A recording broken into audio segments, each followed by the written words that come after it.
And hello, my fellow nerds out there. This is Oracle Nerd Richie, and welcome back to Underfell. Now, I am doing a double upload today.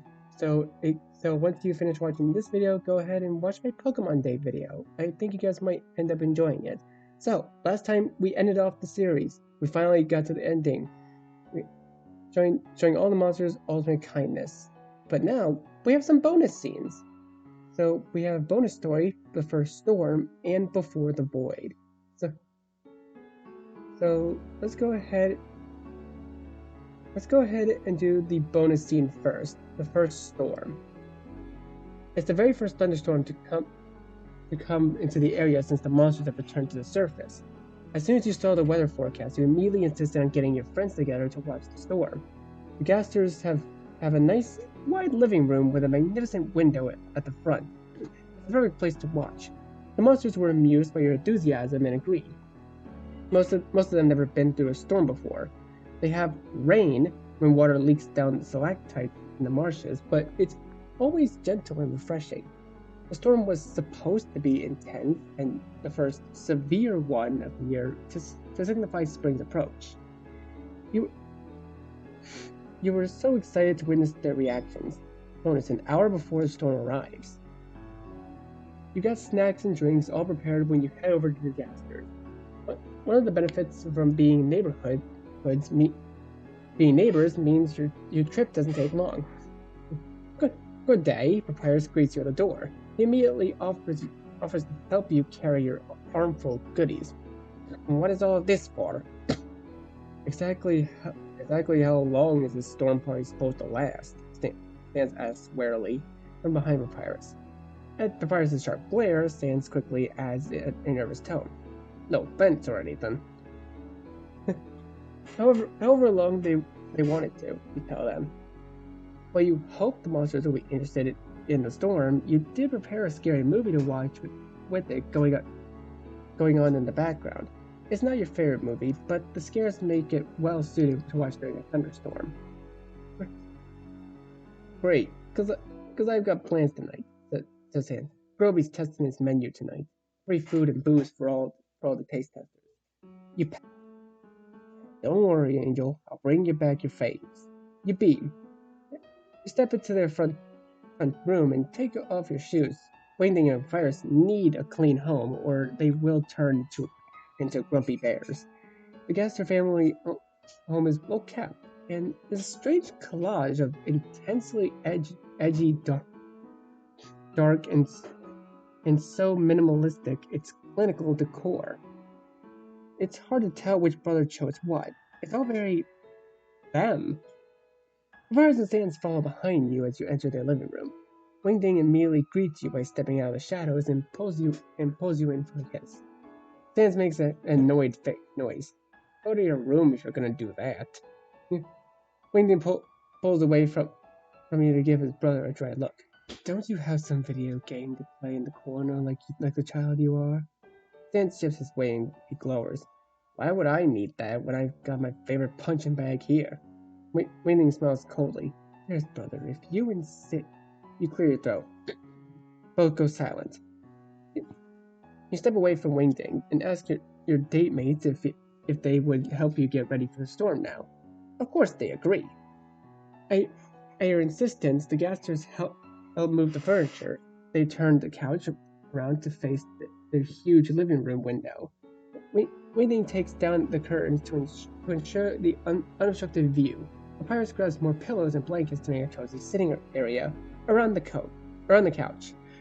Sans levitates the table into the room to set the food and drinks down. By the time the area is set up, the next guests arrive. Asriel is first. Your best friend enthusiastically greets you with nuggles. My friend! You hug him tightly. Sans makes a noise of disgust. Asriel squeezes you tighter. He whispers to you, "Pat my back once if you need help escaping." Take a dunk in lava, weed. After you, trash. You clear your throat. Both go quiet. First Stanley goes, glad to know that always works. Richie's real power is not his determination, but rather his ability to clear his throat, Wingding draws out. Shut up, says Sans the same time Azure goes, hush. Papyrus sighs. He steps forward. He steps away from Azrael and lands from inside. Scarcely a few minutes go by when the next guests come. Undyne and Alphys confidently stride into the Gasser home. You knew they would come. Undyne is friends with Papyrus, and Alphys is friends with Wingding and Sans, but you hadn't expected a third guest to join them. Mettaton swoops in. Darling, Mettaton!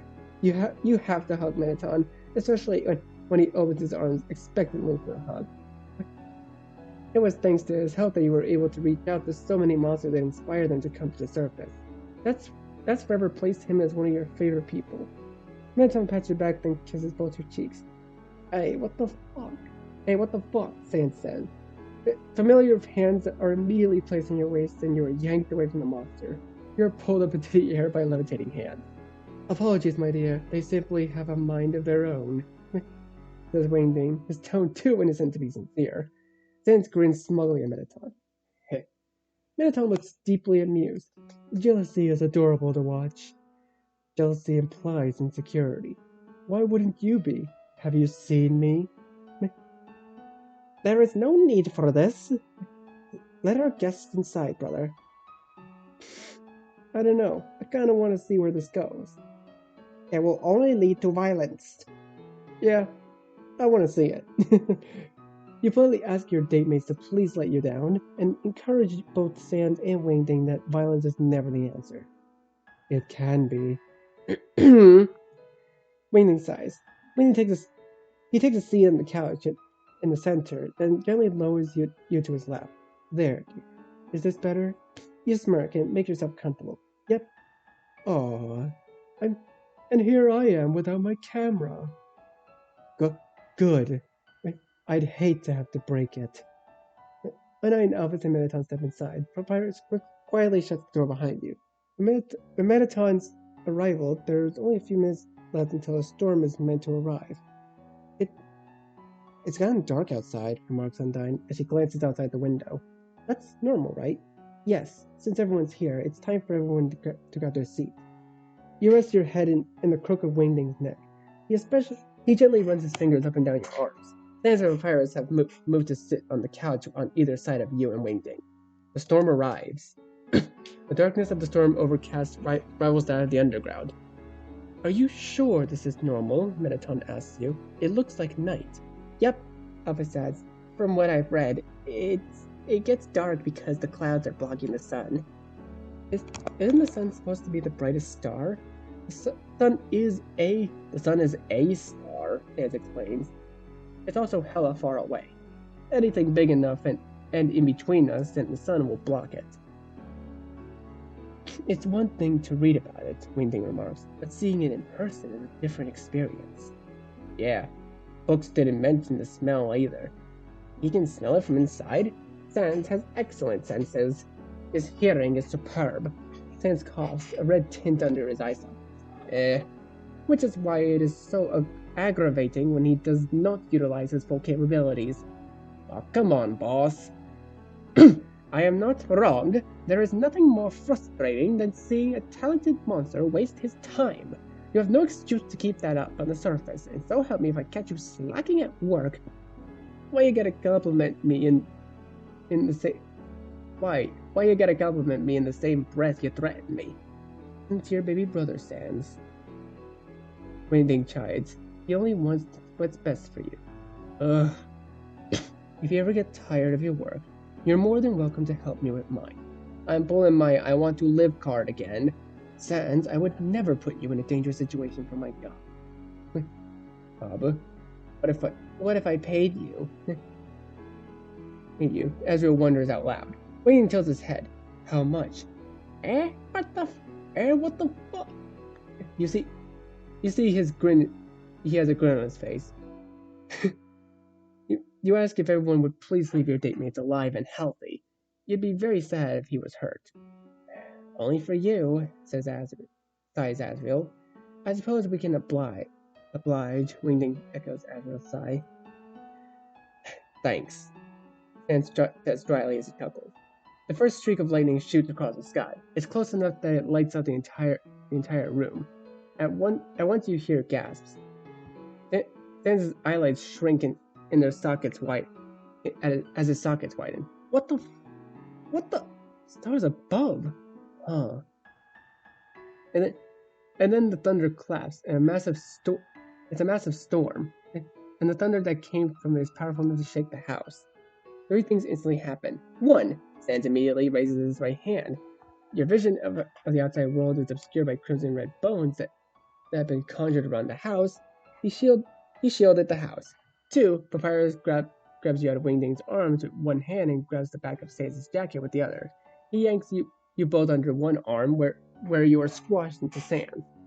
Three, Wingding makes a noise of offended protest at having you yanked from him.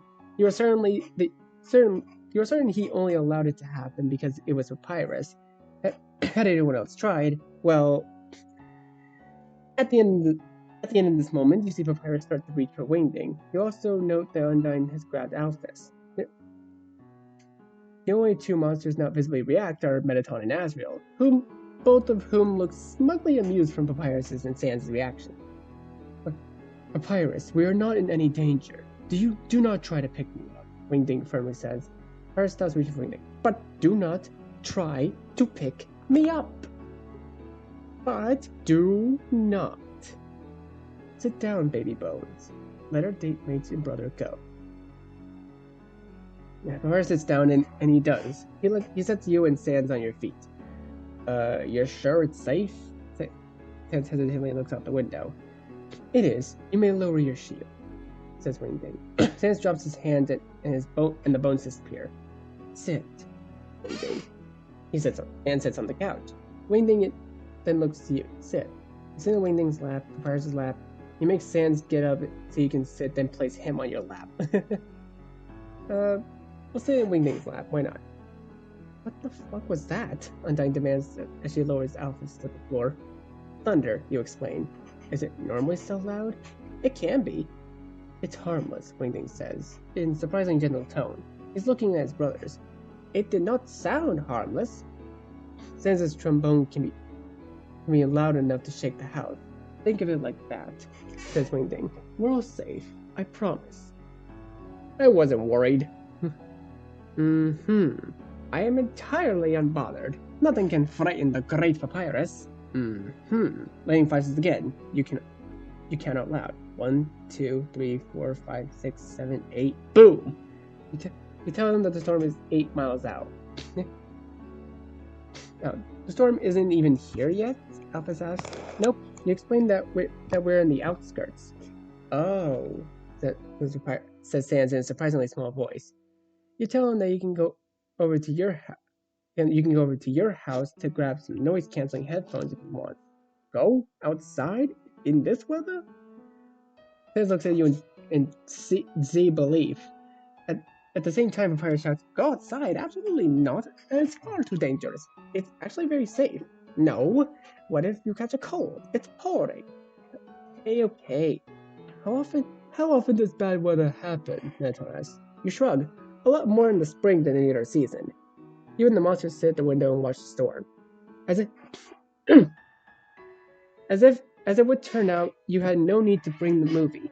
They were captivated by the lightning and rain and thunder. When the storm passed hours later, everyone agreed to watch the next one together. WD notes translated. Oh, the original paper you keep. First paper. Oh, these are all translations. Wait, so you're telling me translating them was not really necessary? Okay. Author's notes. You died 73 times. Thanks for playing this game. Future updates. Yeah. That makes sense. Alright, let's go ahead and see what that other bonus scene was. Alright, bonus scene. Before the Void. Dr. Wingding Gaster is a brilliant scientist. This is a fact that no one can dispute in all of Underfell. He is the royal scientist because no one can match his intelligence, nor his creativity. He has a natural charisma that draws others in. Many monsters flock to the laboratory for a chance to learn underneath him, or to work alongside him. In the beginning, he would indulge their requests. He lapped up the praise and adoration, but that got old. Fast. These fellow scientists did little more than echo him. They sung his praises and always agreed with him. Useless. He kept them around to do busy work, but he did not care for their opinions since he knew they would simply repeat his. It took many years before he met another scientist he could respect. That, that would be Dr. Alphys Ig, a fellow genius who specializes in mechanical, electrical, and computer engineering. He promoted her to lead scientist barely a year into her first working at the laboratory. When he realized how unperturbed she was of him and in his work, if he has made a mistake, he is willing to point it out, and instead of incorrectly believing he is some kind of god that would do no wrong. He respected her. She respected him. That made them ideal coworkers. Certainly better than his previous second in command, Sandsgaster. If asked, Wingding could freely admit that he loves his brothers. If asked, he would also admit that sometimes he just wants to throw them across the room. This is especially true with Sans.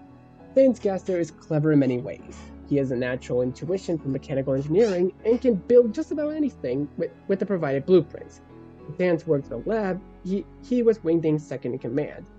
Wingding could always count on his brother to give him a straight answer, to correct him when he, very rarely, made a mistake. He trusted and respected Sans as a scientist. Wingding even enjoyed working with his brother. Enjoyed. Past tense. He does not anymore. Sans had to step down from his role when his power as a judge emerged, per King's orders. That was fine. What was not fine, however, was Sans suddenly getting the idea that maybe working 24/7 at the laboratory was unhealthy, that a standard sleep schedule would be in everyone's best interest, that, work should not be Wingding's entire life. Nonsense. Inane gibberish. Dr. Wingding-Gaster is a genius. He knows exactly what he's doing. He calculated a precise minute of necessary sleep to function. He followed that guide to a T all the time, sometimes, or maybe, okay, not really. Sleeping a full 8 hours in a day, what a waste. Wingding has work to do. Work he enjoys. Work he looks forward to. He loves his job, gore, and all. Wait, it's aggravating that Sans doesn't appreciate that Route 1. It infuriated Wingding. Route 2. There's 2 routes? Oh, that's interesting. That's very interesting. Okay, well, I'm gonna go ahead and save here. So,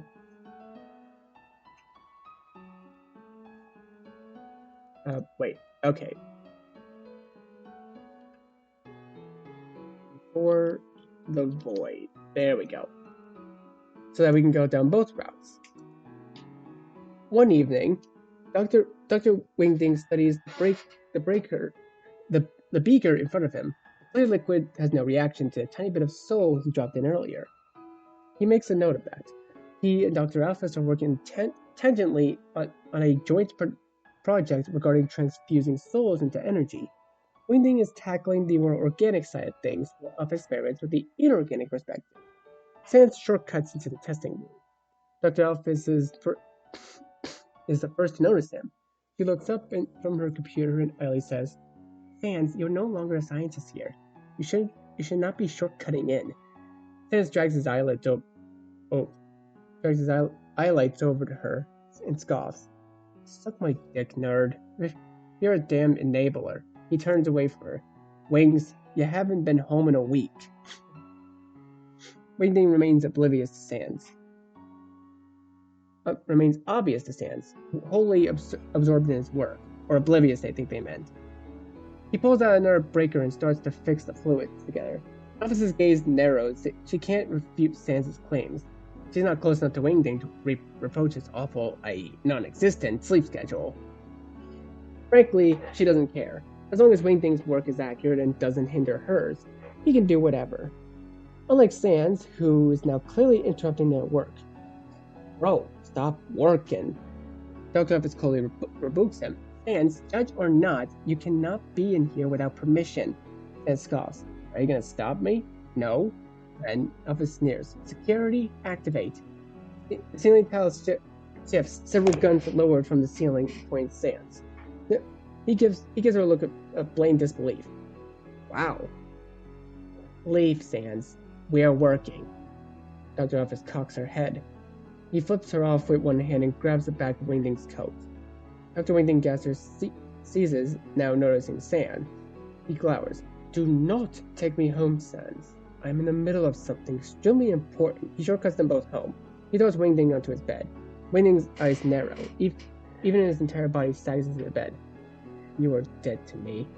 No, I ain't, he says. Get to sleep. I hope you get shoved by the guns next time.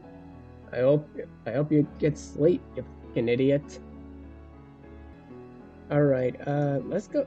Alright, now let's head over to Route 2. Route 2, infuriated Wingding. His head hurts.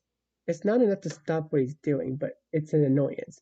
His fingers ache, not to the point where he'll tend to them, but it's an annoyance. His back throbs. He won't do anything about it, but it's an annoyance. He stares at his findings, displeased by the results. The experiment into the void was another failure. Human souls can enter it freely. Why can't he? Why do they get to experience, but a powerful monster like himself only get a glimpse of it? Humans are weak, pathetic, squishy bags of meat. His eye sockets narrow as he glares at the result. His mood dropping faster than a human tied to an anchor and tossed into the lake. He rubs his temple. It's not fair. He tries to think of what to do next, of where to go, but nothing comes up. His thoughts fall short. He can't think straight. Black dots edge his vision. He can feel his entire being fighting against him. How long has it been since he slept? It doesn't matter. He can't afford to rest. Not now. He's close to something. He hears Sans shortcutting into the room. Not now. Wingding silently begs. He can't handle the interruption now. His frustration has been building for days at this point, and he feels like he's on this one precipice of something grand. Not now, he says quietly. His face does not turn to Sans. So fucking bad. You said that last week, and I let you go. It's been a month, Wings. Time to go home. No, not now, Sans. Leave me alone. No. I can't do this now. Swinging aside, Wingding snaps. Constant failures over his void project, coupled with his exhaustion, pushed him over the edge. Pure, unbridled, burning rage shot through him. Magic flares of life around him, chaotic and unstable. I said, not now! Wingding growls slowly. He whirls on his brother, fist clenched at the side. Not now, not ever again. I'm tired of you interrupting my work. His eye sockets narrow as his eyelids disappear. You're tired? You're tired? I'm tired. I shouldn't have to fucking babysit a grown-ass adult. Then don't. If I don't, you won't take care of yourself at all. I don't need you to take care of me. He explodes. His magic unintentionally lashes out and shatters every beaker in the room. I am fine without you, Sans. I am fine without anyone. I don't need you, I don't need Papyrus, I especially do not need your stupid interruptions. Go back to that greasy little pub and wait for a human like a good judge. Oh, you're good fool. Sans' expression darkened. You don't mean that. I fucking do. You're a worthless monster outside your ability. Without it, you'd be nothing. You accomplished nothing in your time here. You contributed only through physical labor. When people think Gaster, they think of me. When people think of Sans, they think of a pathetic, foul-smelling cockroach that is nothing but a nuisance wherever he goes. All is quiet for a minute as Sans processes what Wingding said. This will make him leave, Wingding thinks. I can finish my work. You don't mean that. Sans says quietly. You're exhausted. Come on, bro. Time to rest. Not only walk forward, reaches for Wingding's arm. I said no. It's not intentional. It's not done with malice. Wingding just wanted Sans to leave. That's it. That's all he was thinking. He used his words to shoo him away, but when that didn't work, his magic has always been reactive to his emotions. It's why he does his best to remain calm and collected. As a child, his magic could use to lash out whenever he cried or threw a temper. Sans was much the same way, albeit Sans' explosions were a lot more destructive due to his budding judge ability. In Wingding's state, he lost control of his magic. He hadn't done that since he was a child. He didn't mean to. It almost happened in slow motion. The instant felt like his magic released. He knew what was happening, but he couldn't stop it. Interruption of pure, destructive power pushes out of him and throws Sans back. Wingding hears a sickening crack of bones breaking. Sans slams into the magically reinforced concrete wall. Sans could take getting thrown through the walls just fine, but Wingding is a boss monster, and his magic is practically destructive. Sans is strong, but not strong enough to face let alone tank a volatile eruption of Wingding's magic. All horror makes Wingding freeze. For a split second, he is immobile with terror over what he did. Then he runs, scrambling and weak-legged, to his brother's side. Since his skull is splintered, he's unconscious. Wingding checks his neck, cracked but okay. Checks the ribs, covered in cracks. Pieces of it are missing. No. Wingding whispers, no, baby bones, no, I... His hands are shaking as he tries to tries to process. He doesn't know healing magic. He doesn't... Who? Her Majesty. Wingding promised to help keep her secret from His Majesty, but he can think of no one else that can heal like her. Wingding pulls his brother into his arms and shortcuts Toriel's safe house in the ruins. The seal of the ruins door is special. It's hidden to all except the casters. The casters being Toriel, Sans, and Wingding. It can be opened from Toriel's side so anyone can leave, but it cannot be opened from the other side, unless by the caster report. Wingding phases through the seal and completes the shortcut into Toriel's home. Your Majesty? His voice cracks. Dr. Guest, oh stars! Breathes Toriel when she notices Sans in Wingding's arms. Please, Your Majesty, says Wingding. Set him on the table, she instructs. He does. Pause roughly. Toriel's hands glow green as she begins to mend Sans' skull. I will do my best. I owe you that much, Dr. Gaster. Wingding stares at his younger brother for several long seconds of silence. I did that to him. Guilt and shame claw at him. He tear at his mind, force him to look away. I should go. Toriel glances at him. Are you certain? I don't think I would be a welcome person. Toriel looks back at Sans. I won't keep you. Do what you want. I'll send your brother through the door once he's healed up. Thank you, Your Majesty. A favor for a favor, Dr. Gaster. Consider my debt for suppressing my soul bind to Asgore repaid. Yes, you're right. Wingding shortcuts back to his lab. He hangs his head in his hands, his body trembling from waves of horror over what he did. He tried several times to write an apology. He hates it every time and throws it out. He chooses then to return his focus to the void. What? Only that time, his experiment was a success. Dr. Wingding Gaster was not seen again for 20 years. So that explains why he went into the void. And wait, does that also lead to Route 1? Okay, yeah, it leads to one part of Route 1, yeah. Hey, well then. Yeah, so I guess that's gonna be doing it for Underfell.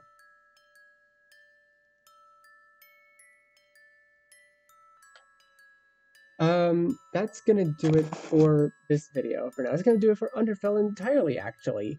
That's all the bonus content that it has. So, anyways, thank you guys so much for watching this video. Be sure to leave a like, comment what you think, share this video with your friends, and be sure to subscribe and click the bell so you don't miss a single notification. I'll see all of you in the next video. Goodbye. You say you wanna try, but you never do. Sugar, there's a reason.